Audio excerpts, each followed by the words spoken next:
마지막 밤 나는 다시 살아났다. 일부 새벽의 두드림. 새벽 2시 47분. 어둠은 창문 틈새로 미세하게 스며들며 집안의 숨결을 삼키고 있었다. 나는 그 시각에도 잠을 깊게 자지 못했다. 나이 들면 참 이상하다. 몸은 피곤한데 눈은 쉽게 감기지 않는다. 시계 초침 소리가 유난히 크게 들릴 무렵이었다. 쿵, 쿵, 쿵. 문을 두드리는 소리에 나는 흠칫했다. 순간 심장이 쿵 내려앉았다. 이 시간에 누가 내 집 문을 두드릴까? 불안과 의심이 섞인 마음으로 조심스레 현관 쪽으로 다가갔다. 문틈으로 새어들어오는 희미한 가로등빛 아래 그림자가 움직였다.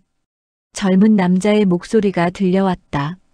할머니, 저예요. 경민이에요. 제발 빨리 문 열어요.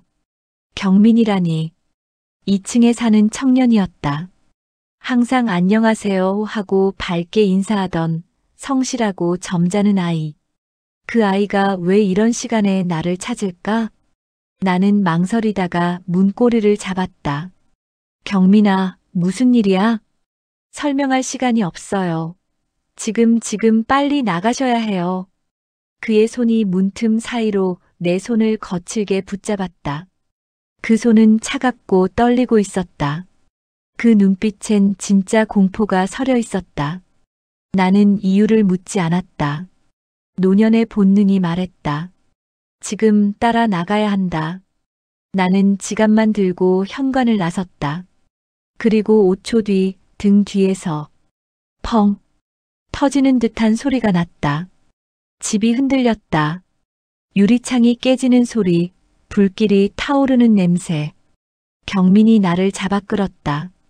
뛰세요, 할머니. 빨리요.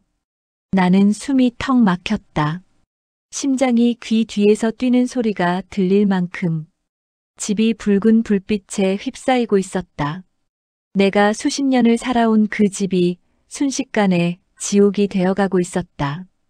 경민아, 불이. 뒤를 보지 마세요. 살고 싶으시면 그냥 뛰세요. 그 말이 어쩐지 이상하게 들렸다.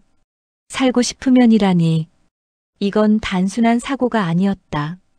우리는 비탈진 골목을 뛰어내려갔다. 차가운 겨울바람이 얼굴을 후려쳤다. 도망치듯 뛰던 중 나는 잠시 멈춰 뒤를 돌아봤다. 내 집 창문에서 불길이 솟구치고 그 속에서 검은 그림자 하나가 창문을 열려는 듯 꿈틀거렸다. 누가 안에 있는 거 아니냐? 아니에요. 아무도 없어요. 빨리 가야 해요. 그때 들려오는 사이렌 소리. 불길 위로 번쩍이는 붉은 불빛들. 경민은 내 손을 꼭 쥐고 경찰이 오기 전까지 아무 말도 하지 않았다. 소방차가 도착했을 때 이미 늦었다. 내 집은 반쯤 타버렸고 경찰은 전기 합선 사고 같습니다라고 했다. 그러나 나는 확신했다. 이건 누군가의 작품이었다. 나를 태우려 한 누군가의 계획. 경민이 조용히 말했다. 할머니, 지금은 아무 말도 하지 마세요. 제가 다 알아봐 드릴게요. 무슨 뜻이냐? 이건 단순한 화재가 아닙니다. 그의 말투는 단호했다. 나는 의심스러웠지만 그의 눈에는 진심이 있었다. 내가 모르는 무언가가 분명 있었다. 2부 잿더미 위의 진실.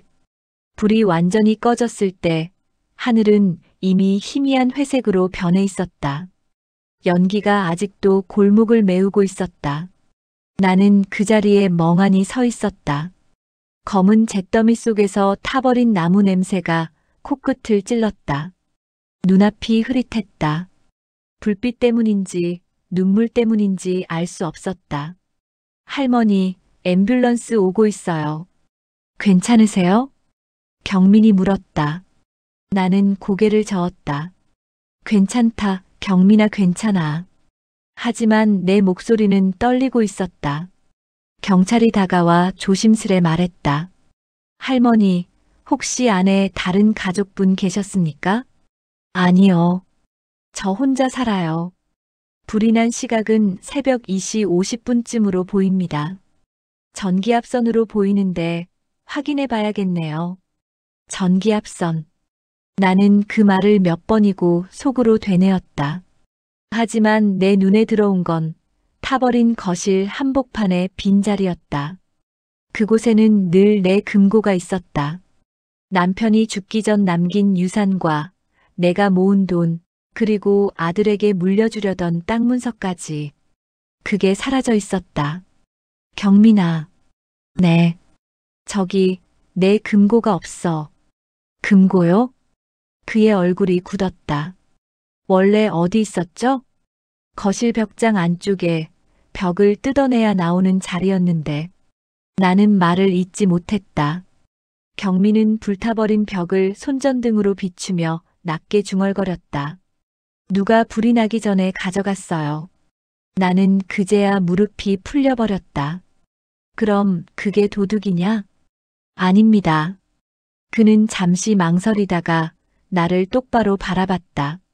할머니 정말로 말씀드려도 괜찮겠습니까? 그래, 말해라. 경민은 잠시 숨을 고르고 말했다. 사실 저 그냥 대학생 아닙니다. 뭐라고? 저 사설 탐정사무소에서 일합니다. 며느리분을 이미 추적하고 있었습니다. 그 말은 내 귀에 천둥처럼 떨어졌다. 서영이를? 왜? 보험 사기 혐의 때문입니다.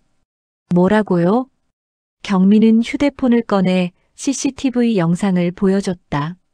영상 속에는 내가 사는 집 골목 앞에 검은 SUV가 멈춰 서 있었다. 시간은 새벽 2시 36분. 운전석에는 젊은 여자가, 그 옆엔 내 아들 기훈이었다. 나는 눈을 크게 떴다. 저건 맞습니다. 아드님과 며느리분입니다. 그들은 차에서 내려 집 쪽으로 다가왔다. 서영이 손에 무언가를 들고 있었다. 흰색 플라스틱 통, 그건 휘발유 통이었다. 안 돼, 그럴 리가 없어. 나는 입을 가리고 울부짖었다. 기훈이가 그런 아이가 아니야. 경민은 침착하게 말했다. 저도 처음엔 믿기 어려웠습니다. 하지만 서영 씨는 이미 전과가 있습니다. 남편 2명이 사고사로 사망했고 모두 거액의 보험금이 그녀에게 돌아갔습니다. 나는 숨이 막혔다. 머리가 멍해졌다. 그럼 내 아들은 공범이거나 이용당하고 있거나 둘 중 하나입니다. 그의 목소리는 단호했지만 따뜻했다. 할머니, 이제 선택하셔야 합니다. 그들을 고발하실 건가요? 나는 아무 대답도 하지 못했다. 하지만 내 마음 한구석이 속삭였다. 그 아이들은 나를 죽이려 했다. 그날 밤 나는 경민의 사무실에서 잠을 청했다. 작은 방 안, 낡은 스탠드 불빛 아래에서 나는 타버린 내 집 사진을 바라보았다. 그 집은 내 지난 40년의 삶이었다. 남편이 죽기 전까지 함께 지었던 곳, 아들 기훈이 처음 걸음마를 했던 거실, 며느리 서영이 첫 명절 때 내게 절을 하며 어머니라 불렀던 현관. 모든 게 불 속에서 사라졌다. 눈물이 흘러내렸다. 그러나 그 눈물 속에는 슬픔만이 아니었다. 분노와 두려움, 그리고 복수의 불씨가 섞여 있었다. 할머니, 경민이 문가에서 조용히 불렀다. 내일 경찰이 이걸 사고로 마무리하려 할 겁니다. 하지만 전 그렇게 두지 않을 겁니다. 그는 낮게 말했다. 저희 팀이 이미 움직이고 있습니다. 서영 씨는 당신의 집뿐만 아니라 다른 노인 2명의 재산에도 접근한 기록이 있습니다. 나는 그의 눈을 바라보았다. 경민아, 너는 왜 나를 도와주니? 그가 잠시 웃었다.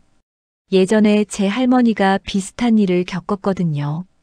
아무도 도와주지 않았습니다. 그래서 전 이런 일을 하게 됐습니다. 나는 고개를 끄덕였다. 그의 말이 내 가슴에 새겨졌다. 고맙다, 경민아. 이젠 나도 가만히 있지 않겠다. 그날 새벽 나는 일기를 썼다. 타버린 손끝으로 떨리는 글씨로.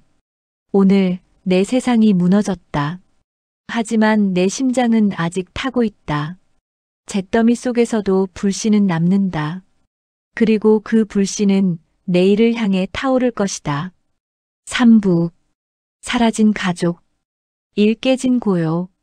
그날 새벽 유리창이 바람에 울렸다. 기훈의 이름이 적힌 오래된 액자가 책상 위에서 넘어졌다.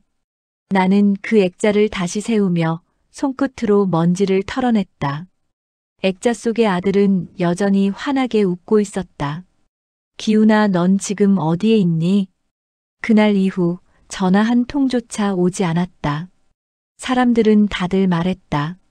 요즘은 자식도 자기 살기 바쁘다니까요. 하지만 나는 안다. 내 아들은 그렇게 차가운 아이가 아니었다. 그건 단순한 무소식이 아니었다. 의도적인 침묵이었다. 이서영의 그림자. 며느리 서영은 처음엔 다정했다. 남편이 세상을 떠난 뒤 그녀는 늘 나를 도왔다. 장보기도 함께 가고 감기라도 걸리면 약을 사다 주었다. 그런데 어느 날부터인가 그녀의 눈빛이 달라졌다. 웃을 때조차 눈은 웃지 않았다. 어머님, 요즘 피곤하시죠? 이거 홍삼이에요. 제가 챙겼어요. 그녀가 내민 병을 본 순간 왠지 모를 소름이 돋았다. 뚜껑을 열었는데 익숙한 향이 아니었다. 약간의 화학 냄새, 금속 맛. 나는 몰래 그 병을 버렸다. 그리고 며칠 뒤 그녀는 나를 보며 조용히 물었다. 어머님, 제가 드린 홍삼 다 드셨어요? 그때의 미소가 지금도 잊히지 않는다. 그건 친절이 아니라 확인이었다. 3. 낯선 통장. 며칠 후 우편함에 낯선 봉투가 꽂혀 있었다. 기훈 이름으로 된 보험 증서였다. 피보험인은 기훈, 수익자는 배우자 서영. 가입일은 불과 한 달 전. 금액은 5억 원이었다. 나는 손이 덜덜 떨렸다. 이건 뭔가 잘못됐어. 그날 밤 서영은 내 집에 찾아왔다. 어머님, 집문서 좀 볼 수 있을까요? 왜? 기훈 씨 사업 때문에요. 담보대출이 필요하대요. 그녀의 말투는 부드러웠지만 그 속에는 강요가 있었다. 내 집은 내 이름이야. 함부로 말하지 마. 그녀는 아무 말 없이 미소만 지었다. 어머님이 그렇게 말씀하시면 방법을 달리 해야겠네요. 그녀는 문을 닫고 나갔다. 그날부터 모든 게 시작되었다. 4.1층의 총각, 경민. 그날 새벽 문을 두드린 건 1층에 새 들어 사는 총각, 경민이었다. 할머니, 빨리 나오세요. 왜 그래? 무슨 일이야? 설명할 시간 없어요. 지금 당장 나가야 해요. 나는 재빨리 가방 하나를 들고 계단을 내려갔다. 경민의 손이 덜덜 떨렸다. 진정해, 무슨 일이야? 누군가 2층 창문 쪽에 불을 붙였어요. 아마도 안에 사람이 있는 줄 알고. 그 말이 끝나기도 전에 쿵 하는 소리와 함께 위층에서 불길이 치솟았다.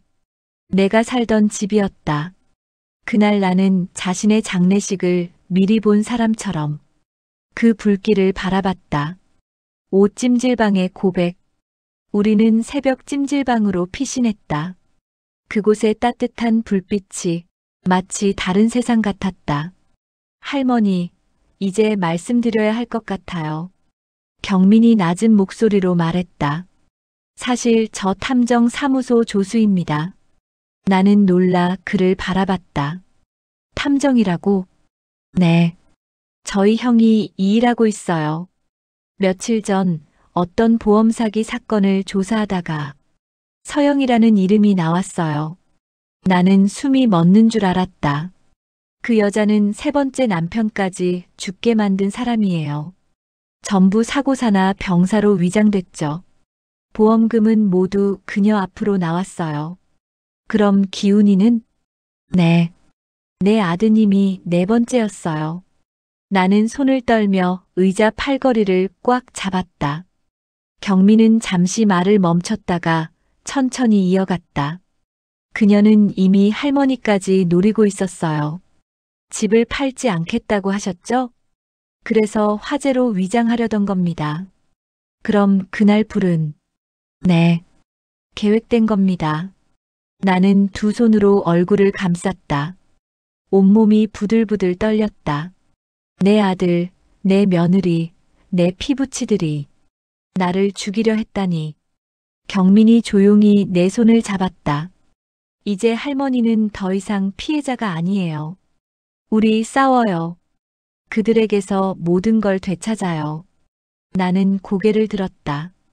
그래. 나도 이제 가만히 당하지 않겠어. 육잠불의 결심. 그날 새벽 경민은 내게 말했다. 작전 이름을 잠불이라고 부르죠. 잠불? 불길이 다 꺼진 줄 알지만 그 속에 살아있는 불씨가 남아있잖아요. 그게 바로 할머니예요. 나는 그 말에 미소를 지었다. 그래, 나는 잿더미 속에서 다시 일어난 불씨야. 창문 너머로 새벽빛이 들었다. 불길이 사라진 자리에 이제 복수의 불빛이 서서히 타오르고 있었다. 사부, 복수의 그림자, 1 잠불 작전. 작전명은 잠불이에요. 경민이 흰 칠판 위에 굵은 글씨로 적었다. 검은 마커 끝에서 번진 획이 마치 불씨처럼 붉게 느껴졌다. 그들이 할머니가 살아있다는 걸 알게 되면 반드시 다시 움직입니다. 처음엔 확인 차원일 겁니다. 하지만 그 다음은 그는 말을 아꼈다. 확실하게 끝내러 올 겁니다. 나는 잔잔하게 물었다. 그럼 우리가 기다리는 거야? 네. 이번엔 우리가 그들을 잡는 겁니다. 지민이 지도처럼 그린 도면을 펼쳤다. 할머니 집 내부 구조를 기준으로 카메라를 설치하겠습니다. 현관, 부엌, 거실, 그리고 침실. 한 대라도 고장나면 바로 백업 영상으로 전환돼요. 그리고 긴급 버튼, 이건 목걸이처럼 걸고 계시면 됩니다. 나는 그 목걸이를 손에 쥐었다. 작은 빨간 불빛이 깜빡였다. 누르면 경찰과 탐정사무소 양쪽으로 동시에 신호가 간다고 했다. 그건 마치 내 남은 생명을 대신 지켜줄 심장 같았다. 이 귀환. 이틀 후 나는 다시 집으로 돌아왔다. 타버린 자국은 이미 치워졌고 그 자리에 새 페인트가 칠해져 있었다. 하지만 냄새는 남아 있었다. 타버린 종이, 녹은 전선, 그리고 눈물의 냄새. 괜찮으세요? 경민이 내 어깨를 살짝 잡았다. 괜찮아. 이 집은 나를 죽이려 한 곳이기도 하지만 이제는 내가 다시 태어날 곳이야. 그날 밤 나는 일부러 불을 끄지 않았다. 불빛이 새어나가게 창문 커튼도 열어뒀다. 그들이 멀리서라도 내 그림자를 보길 바랐다. 나 살아있다. 그 한 문장만이 내 무기였다. 삼흔들리는 그림자. 사흘째 되는 날 밤이었다. 집안의 모든 시계가 새벽 2시를 가리켰을 때 바깥 복도에서 철컥 문고리가 흔들렸다. 나는 침대 옆 작은 테이블을 더듬었다. 손끝에 닿은 건 목걸이형 긴급 버튼, 그 옆엔 경민이 놓고 간 작은 호신용 스프레이였다. 문틈 아래로 희미한 그림자가 비쳤다. 2개의 그림자. 하나는 크고 하나는 작았다. 그녀다. 나는 숨을 죽였다. 문이 천천히 열렸다. 기운이 먼저 들어왔다. 얼굴이 창백했다. 그 뒤로 서영이 검은 외투에 장갑을 낀 채 미소를 짓고 있었다. 어머니 살아계셨네요. 서영의 목소리는 부드러웠지만 칼날 같았다. 다행이에요. 얼마나 걱정했는지 몰라요. 나는 말없이 그들을 바라봤다. 도둑이 들었단 소문 듣고 달려왔어요. 그래, 고맙다. 그런데 어머님, 왜 그렇게 긴장하세요? 우린 가족인데. 그녀는 내 앞에 투명한 병 하나를 올려놓았다. 긴장 풀게요. 홍삼 음료예요. 피로에도 좋고 마음도 편안해져요. 나는 그 병을 바라봤다. 그 순간 뒤편 주방에서 작은 삐 소리가 났다. 카메라 신호였다. 경민과 지민이 지켜보고 있다는 뜻이었다. 나는 병을 집어들었다. 그리고 천천히 웃었다. 그래, 서영아. 내가 준 건 늘 몸에 좋더라. 그녀의 눈빛이 아주 잠깐 흔들렸다. 정말이죠? 그럼. 나는 병 뚜껑을 열었다. 그녀가 숨을 죽였다. 그러나 그건 진짜 음료가 아니었다. 사역전. 할머니, 지금입니다. 경민의 목소리가 무전기로 흘러들었다. 나는 고개를 끄덕였다. 그래, 시작이야. 나는 일부러 병을 입술 가까이 가져갔다가 그녀의 눈을 똑바로 바라보며 멈췄다. 근데 말이다, 서영아. 네.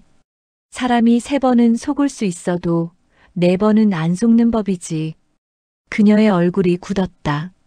그 순간 현관문이 쾅 하고 열렸다. 경찰이다. 움직이지 마. 기운이 놀라 병을 떨어뜨렸고 서영은 본능적으로 가방을 움켜쥐었다. 그 안엔 독극물이 든 주사기와 위조 서류들이 있었다.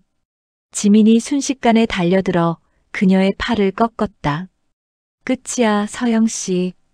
경민이 서류 봉투를 흔들었다. 내가 숨겨둔 보험계약서, 가짜 신분증, 그리고 영상. 모두 증거야. 그녀는 이를 악물었다. 그 늙은 여자한테 속았다고?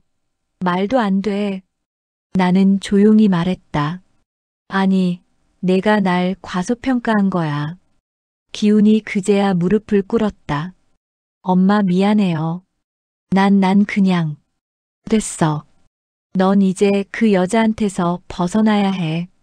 서영은 체포되며 울부짖었다. 너희는 내가 누군지 몰라. 이대로 끝나지 않아. 하지만 그 목소리는 멀어져 갔다.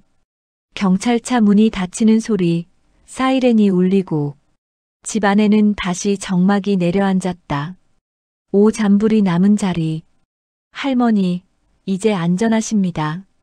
경민이 내 옆에 앉았다. 긴 싸움이었네요. 나는 고개를 끄덕였다. 고맙다, 경민아.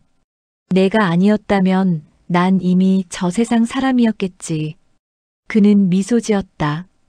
이제 어떻게 하실 건가요? 나는 타버린 벽을 바라보았다. 그 벽 위에는 여전히 검은 자국 하나가 남아 있었다. 불이 지나간 흔적. 그러나 그 자리는 이상하게도 따뜻했다. 그 불길은 내 집을 태웠지만 나를 새로 만들었어. 나는 창밖을 보았다. 새벽의 빛이 구름 사이로 스며들었다. 이제 남은 인생은 불씨처럼 살 거야. 작지만 어둠을 밝히는 불씨로. 오부. 새벽의 탐정. 불씨 위에서 다시 걷다. 봄이 왔다. 벚꽃이 피기 시작한 그날, 나는 경민의 탐정사무소 문을 밀고 들어갔다. 문 위에 낡은 종이 링하고 울렸다. 그 소리는 낯설지 않았다. 처음 여기에 발을 들였던 날, 죽음의 문턱에서 도망쳐와 겨우 살아남은 그 새벽이 떠올랐다. 오셨어요, 정희 할머니. 지민이 커피를 내밀었다.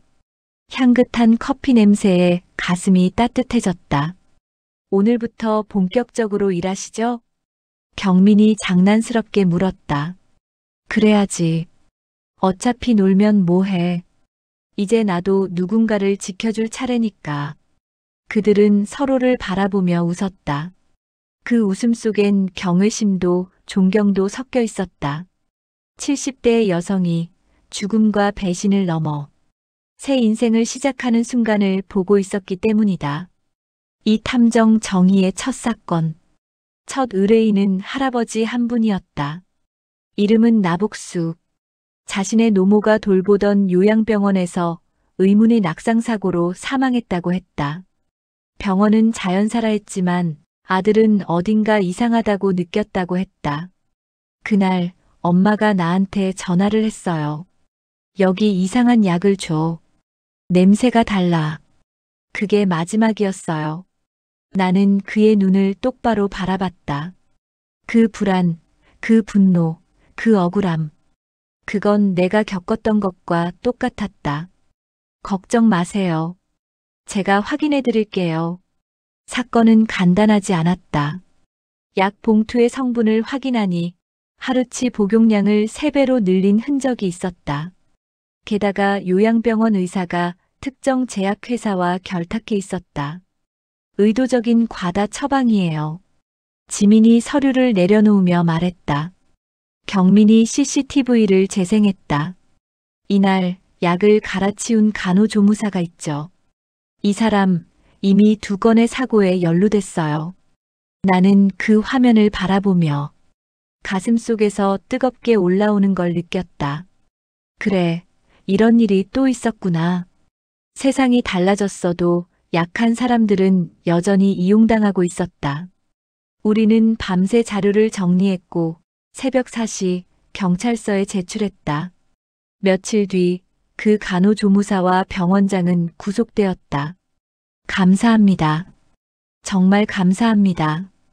의뢰인의 눈물이 내 손등에 떨어졌다. 그 눈물의 온도는 내가 잃었던 아들의 눈물과 닮아 있었다. 참 고요한 밤의 편지. 사건이 끝난 다음 날 밤 나는 다시 그 낡은 일기장을 펼쳤다.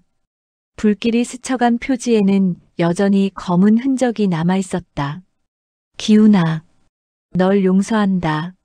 내가 저지른 죄는 법이 심판하겠지만 엄마의 마음은 너를 미워하지 않는다. 이제야 알겠다. 부모란 자식이 저지른 죄보다 자식이 망가진 모습을 더 아파하는 존재라는 걸. 펜 끝이 떨렸다. 눈물이 한 방울 떨어져 잉크가 번졌다. 그건 미움의 눈물이 아니라 남은 사랑의 눈물이었다. 4다시 불을 켜다. 사무소 문 위에 새로운 명패가 달렸다.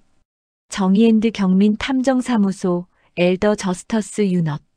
노인을 위한 정의. 그 문구는 내 제안이었다. 이젠 나처럼 늙은 사람들도 스스로의 불빛을 가질 수 있어야 하잖아. 우리는 노인 대상 사기, 유산 갈취, 요양원 학대 같은 사건들을 맡았다. 세상은 여전히 어두웠지만 이 작은 사무소의 불빛만큼은 꺼지지 않았다. 어느 날 경민이 물었다. 할머니, 지금 행복하세요? 나는 잠시 생각하다가 미소 지었다. 행복이라는 게 별건가? 살아서 누군가를 지켜주는 거, 그게 행복이지. 창밖엔 새벽이 밝아오고 있었다. 동쪽 하늘이 붉게 물들었다. 나는 커튼을 열고 그 빛을 바라보았다. 경민아. 네. 이제 난 더 이상 피해자가 아니야. 경민이 미소 지었다. 그럼요. 이제 탐정이시잖아요. 마지막 기록. 몇 달 뒤 한 신문사에서 취재를 나왔다. 70대 여성 탐정으로 제2의 인생 시작하다. 기사는 순식간에 화제가 되었다. 인터뷰 마지막 질문이 기억난다. 할머니, 인생에서 가장 후회되는 순간은 언제인가요? 나는 천천히 대답했다. 후회요? 글쎄요.